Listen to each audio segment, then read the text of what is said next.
ചെടികൾ വെറുതെ കൊടുക്കുന്നുണ്ടെന്ന് അറിഞ്ഞിട്ട് വന്ന ജനങ്ങളാണിത്. അപ്പോൾ കഴിഞ്ഞ ദിവസം ഞങ്ങൾ പത്തനംതിട്ട പോകാൻ നേരത്ത് അവിടെ ഒരു എക്സിബിഷൻ നടക്കുന്നുണ്ടായിരുന്നു. അപ്പോൾ എക്സിബിഷന് നമ്മൾ പോയിട്ടുണ്ടായിരുന്നു. വലിയ ആളും കാര്യങ്ങളൊന്നും തന്നെ ഇല്ലായിരുന്നു. നമ്മുടെ വെക്കേഷൻ സമയത്ത് നടത്താറുള്ള എക്സിബിഷനായിരുന്നു നമ്മുടെ ആ ഒരു ഗ്രൗണ്ടിൽ. അപ്പോൾ നോക്കിയപ്പോഴാണ് കുറേ ആളുകൾ അവിടെ കൂടി നിന്ന് ചെടികളിങ്ങനെ എക്സിബിഷൻ മെയിനായിട്ട് ഒരു ഫ്ലവർ ഷോ ആയിരുന്നു. അപ്പോൾ അവിടെ കൂടിയിരിക്കുന്ന ആൾക്കാർ എല്ലാം തന്നെ ചെടികൾ വന്ന് എടുത്തുകൊണ്ട് പോകുന്നു. മഴയുണ്ടായിരുന്നു, ആൾക്കാർ വണ്ടിയൊക്കെ നിർത്തി ഇതുപോലെ തന്നെ ഒത്തിരി ചെടികൾ എടുത്തുകൊണ്ട്. അപ്പോൾ അവിടെ ഇരിക്കുന്ന പയ്യന്മാരോട് ചോദിച്ചത് എന്തോ സംഭവിച്ചപ്പോൾ പറഞ്ഞു, ചേട്ടാ അവിടെ എക്സിബിഷൻകാർ അത് ഉപേക്ഷിച്ചിട്ട് പോയാണ്, അപ്പോൾ ആൾക്കാർ അത് എടുത്തുകൊണ്ട് പോകാന്നുണ്ട്. അപ്പോൾ നമ്മളവിടെ വണ്ടിയിലാണ് പോയപ്പോൾ വണ്ടി അവിടെ നിർത്തി നമ്മളും അങ്ങോട്ട് ഇറങ്ങി. അപ്പോൾ കുറേ ചെടികളുണ്ടായിരുന്നു. ആൾക്കാർ ഉച്ച തൊട്ടേ അവിടെ വന്നിട്ട് കുറേ കൂട്ടം കൂടി ഒരു ഏരിയ ഫുള്ള് കവർ ചെയ്തിട്ട് നമ്മൾ എടുത്ത് വെച്ചേക്കാന്ന് പറഞ്ഞിട്ട് അങ്ങനെ കുറേ ആൾക്കാർ പോയിട്ടായിരുന്നു. പിന്നെ ആൾക്കാർ വരുന്നവരും പോകുന്നവരും ഓട്ടോയിലും വണ്ടിയിലും എല്ലാം അവിടെ ഇതുപോലെ നിർത്തിയിട്ട് ഇഷ്ടം പോലെ വാരിക്കൊണ്ട് പോകുന്നുണ്ടായിരുന്നു. കുറേ ആൾക്കാർ ചെടികൾ എടുക്കുന്നുണ്ടായിരുന്നു. കുറേ ആൾക്കാർ അവിടുത്തെ നമ്മുടെ ചകിരിച്ചോറ് കുറേ ഇടപ്പുണ്ടായിരുന്നു, അത് എടുത്തുകൊണ്ട് പോകുന്നുണ്ട്. അപ്പോൾ നമ്മൾ എടുത്താണ് ഈ കുറേ സാധനങ്ങൾ.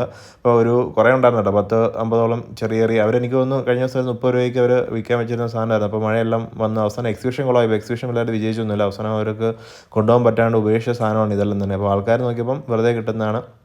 അപ്പോൾ നമ്മളും പോയി കുറേ എടുത്തു, വണ്ടിക്കകത്ത് കുറച്ച് വീട്ടിൽ കൊണ്ടുവന്നു. പല ടൈപ്പ് ഉണ്ടായിരുന്നു. കുറേ ആൾക്കാർ പെട്ടിയോട്ടൊക്കെ വിളിച്ചുകൊണ്ട് പിക്കപ്പൊക്കെ വിളിച്ചുകൊണ്ട് വന്ന് ഫുള്ളായിട്ട് വാരി എടുത്തുകൊണ്ട് പോകുന്നുണ്ടായിരുന്നു. പക്ഷേ ഇത്രയും ആൾക്കാരൊന്നും എക്സിബിഷൻ കാണാനില്ലായിരുന്നു. എക്സിബിഷൻ എന്തായാലും വമ്പം ഫ്ലോപ്പായിട്ട് ആൾക്കാരൊന്നും ഇല്ലാതെ അവർ നഷ്ടമായിട്ട് നിർത്തിയെന്ന് തോന്നുന്നു. നമ്മളും പോയിട്ട് വലിയ രസമൊന്നും ഉണ്ടായിരുന്നു. പക്ഷേ ഈ ചെടികൾ അവസാനം ഉപേക്ഷിച്ചപ്പോൾ എല്ലാവരും തന്നെ എടുത്തുകൊണ്ട് പോയി. നമ്മളും കുറച്ച് ചെടികൾ എടുത്തുകൊണ്ട് വന്നു.